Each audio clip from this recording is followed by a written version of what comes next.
Hello, friends.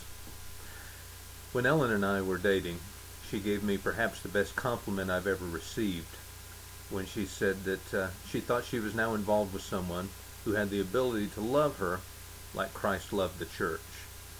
I was overwhelmed by that statement. I've since been humbled by it many times as I realize I've fallen considerably short. Also, just because only as time goes on do I more fully understand just what that means, that kind of love.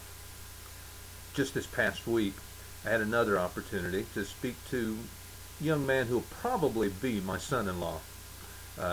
He and my daughter have been dating for quite some time, and as we were talking, I told him that, if and when they get married, that my desire for them would be that he could love my daughter just as Christ loved the church. I assured him that I'm a work in progress on that development. I understood he would be as well. But I got to thinking, what does that really mean when it says in Ephesians 5 to husbands to love your wives as Christ loved the church? Well, first of all, that's a type of love that's unconditional. There's no ifs in that type of love. It's not, I'll love you as long as you behave in a certain way. No. Jesus loved us regardless.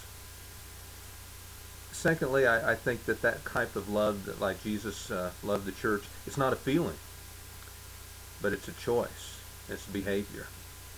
I'm sure that Jesus didn't feel like going to the cross, but it was his choice to sacrifice himself because of his love for us.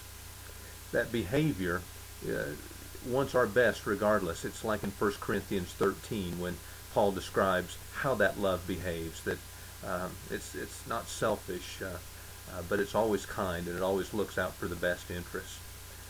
And then lastly, it is a sacrificial love. It's a love that's willing to die for us, just as Jesus died for us, even when, according to the Scriptures, we were unlovely. We didn't deserve it. We had nothing in us that was attractive at all.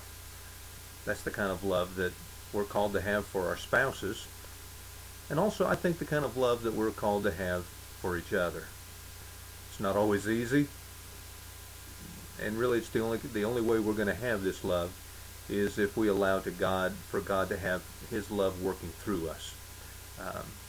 It's human nature to do all the things opposite of what these characters are. But this week, reflect upon that. How was it that Jesus loved the church? And how is it that we can better reflect that love for our spouses and all the other people around us? Let God's love shine through us. Have a good week.